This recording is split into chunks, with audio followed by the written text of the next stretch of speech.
नमस्कार दोस्तों, मोना मैथ्स मेला में आप सभी का फिर से स्वागत है। लाभ एवं हानि के इस 8वें भाग में हम अपने क्वेश्चन को कंटिन्यू करते हैं। आइए देखते हैं आज का हमारा पहला क्वेश्चन है। मनोज ने कोई वस्तु उसके मौलिक मूल्य के 20% छूट पर खरीदी। वह उस वस्तु को 616 रुपये में बेचकर 10% लाभ प्राप्त करता है। तो उस वस्तु का मौलिक मूल्य क्या है? यहाँ सबसे पहले हम देखेंगे कि मौलिक मूल्य किसको बोलते हैं। मौलिक मूल्य यानी कि एमआरपी, या इसको बोल सकते हैं मार्क प्राइस, जिसको अंकित मूल्य भी बोलते हैं। चलिए इसका सॉल्यूशन देखते हैं। मान लीजिए मौलिक मूल्य हमारा 100 यूनिट है।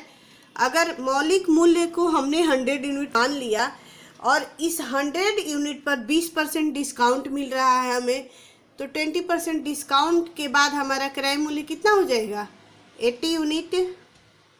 100 पर 20% डिस्काउंट करेंगे यानी 100 का 20/100, 100 कैंसिल हो जाएगा, तो 20 बचेगा ना। तो 100 में से 20 घटा लेंगे, डिस्काउंट मतलब छूट घटा लेंगे तो 80 हो जाएगा, जो कि क्रय मूल्य हो जाएगा। अब इस 80 रुपये क्रय मूल्य पर 10% लाभ कमा रहा है, तो 80 पर 10% लाभ कमा रहा है, तो इसका विक्रय मूल्य क्या हो जाएगा? 80 गुणे 110/100। एक जीरो से एक जीरो कैंसिल हो जाएगा, दूसरा जीरो से दूसरा जीरो हो जाएगा।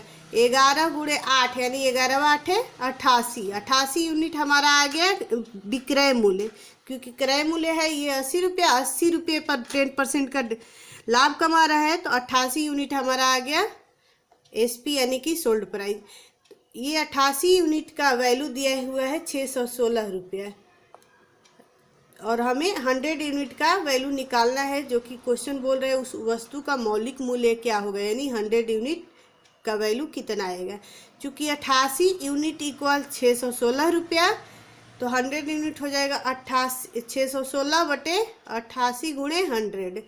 88 से 616 7 टाइम्स में कैंसिल हो जाएगा, तो 7 गुणे 100 यानी कि 700 हो जाएगा इसका मौलिक मूल्य, जो कि अंकित मूल्य बोल सकते हैं। उस वस्तु का अंकित मूल्य यानी मौलिक मूल्य हमारा 700 रुपया हो जाएगा। ये इस क्वेश्चन का आंसर हुआ। चलिए नेक्स्ट क्वेश्चन देखते हैं। नेक्स्ट क्वेश्चन हमारा कह रहा है कि दो क्रमागत बट्टे 10% तथा 20% के समतुल्य एक ही बट्टा कितना प्रतिशत होगा। यहाँ दो क्रमागत है, किसी वस्तु पर दो बारी बारी से बट्टा मिल रहा है, लेकिन ये दो बट्टा ना मिल करके एक ही बट्टा, ये दोनों के बराबर एक ही बट्टा अगर दिया जाए तो कितना प्रतिशत होगा, ये हमें क्वेश्चन जानना चाहता है। तो आइए मान लेते हैं एमआरपी हमारा 100% है। अगर एमआरपी को हमने 100% मान लिया है, तो इस एमआरपी पर 10% का पहला बट्टा दिया जा रहा है, यानी 10% का पहला छूट दिया जा रहा है। तो 100 पर 10% का छूट देंगे तो कितना बचेगा? 90 बच जाएगा। 10% का छूट ऐसे निकालेंगे, 100 × 10/100। 2 जीरो से 2 जीरो कैंसिल हो गया, तो 10 आ गया। 100 में से 10 को घटा लेंगे तो ये 90 बच गया। अब 90 पर दूसरा बट्टा कितने का है? 20% का है, तो 90 का 20% निकाल लेंगे। 90 गुणे 20/100। एक जीरो से एक जीरो कैंसिल, दूसरा जीरो से दूसरा जीरो कैंसिल, तो 9 दूनी 18 हो गया। अब 90 में से 18 को माइनस कर लेंगे, क्योंकि ये बट्टा है यानी डिस्काउंट दिया जा रहा है इतने का, तो 90 में से 18 को घटा लेंगे तो हमारा आ गया 72। तो अब 72 आ गया लास्ट बट्टा, तो 2 बट्टा देने के बाद हमारा 72 आ गया लास्ट। अब ये बोल रहा है कि ये दोनों डिस्काउंट ना देकर केवल एक ही डिस्काउंट दिया जाए तो कितना होगा, यानी कि 100 में से कितना माइनस करेंगे कि 72 आ जाएगा। तो 100 में से 72 को माइनस करेंगे तो हमारा फाइनल बट्टा निकल जाएगा, यानी 28% आएगा। अब ये चूँकि एमआरपी 100 है, तो डायरेक्ट हमने घटा लिया 100 में से 72 को, तो 28 आ गया, जो कि ये फाइनल बट्टा हो जाएगा। लेकिन 100 की जगह पर अगर 200 या 300 या कोई और अमाउंट होता तो हमें बट्टा निकालना पड़ता, जो कि हमने पिछला वीडियो में पार्ट 2 या 3 में हमने पढ़ा है कि बट्टा कैसे निकालते हैं। और ये 100 है तो डायरेक्ट इसको घटा लेंगे तो आ जाएगा हमारा 28% बटा। चलिए नेक्स्ट क्वेश्चन देखते हैं।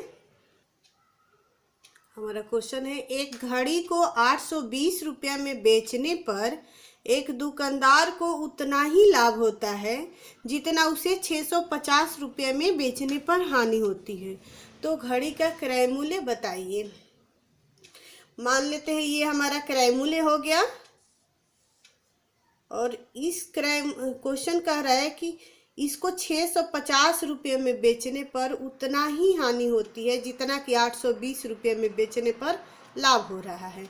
ये दोनों विक्रय मूल्य हो गए। अगर 650 में बेच रहे हैं तो हमारा मान लीजिए x रुपये की हानि हो रही है और 820 रुपये में बेच रहे हैं उस वस्तु को, तो यहाँ x रुपये की लाभ हो रही है, क्योंकि लाभ और हानि दोनों का जो मान है वो बराबर है। तो कह सकते हैं कि क्रय मूल्य ये 650 और 820 के बीच का अमाउंट होगा, यानी कि 650 और 820 में जो बीच का वैल्यू आएगा वही हमारा क्रय मूल्य हो जाएगा, क्योंकि x का मान यानी कि लाभ और हानि का मान बराबर है दोनों में।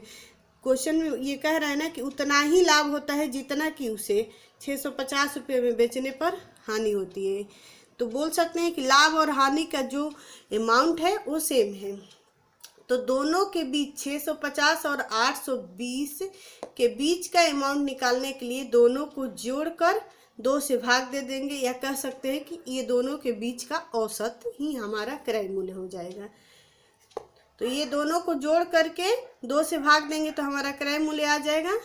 देखिए 650 प्लस 820 बाई 2, 8 6 14, 1470 बटे 2, 1470 में 2 से डिवाइड करेंगे तो 735, यानी कि 735 रुपये आ गया हमारा इसका क्रय मूल्य।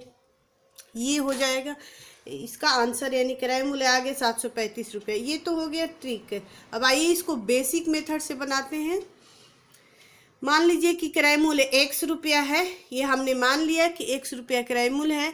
जब क्रय मूल्य x रुपया है और वस्तु को 650 रुपये में बेच रहा है तो हानि हो रही है, तो हानि इक्वल लिख सकते हैं कि क्रय मूल्य x माइनस 650 जो कि विक्रय मूल्य है। क्रय मूल्य में से विक्रय मूल्य को घटा लेंगे तो क्या हो जाएगा, हमारा हानि हो जाएगा। अब 820 रुपये में बेच रहे हैं तो उतना ही हानि के बराबर ही उतना लाभ हो रहा है हमें। तो लाभ को देखते हुए ये विक्रय मूल्य में से क्रय मूल्य को घटाएंगे तो हमारा लाभ होता है। तो 820 माइनस x दोनों एक दूसरे के इक्वल है, यानी इस कंडीशन में हानि हो रही है और इस कंडीशन में लाभ हो रहा है, दोनों इक्वल है। तो ये x है, ये इधर इस साइड आ जाएगा, तो माइनस है तो प्लस हो जाएगा, x 2x इक्वल, और ये 820 ये माइनस 650 है, लेकिन ये इस साइड जाएगा 650 तो प्लस हो जाएगा, तो 1470 हो गया। तो x इक्वल हो जाएगा 1470 बाई 2, और इसको 2 से कैंसिल करेंगे तो 735 आ जाएगा। तो कह सकते हैं हमारा x किसको माने हैं, क्रय मूल्य को, तो क्रय मूल्य आ गया 735 रुपया। ये इस क्वेश्चन का आंसर हो गया 735 रुपया। आई होप ये क्वेश्चन आप लोग को समझ में आया होगा। इस वीडियो को यहीं एंड करते हैं, तब तक के लिए bye bye and take care. मिलते हैं नेक्स्ट वीडियो में।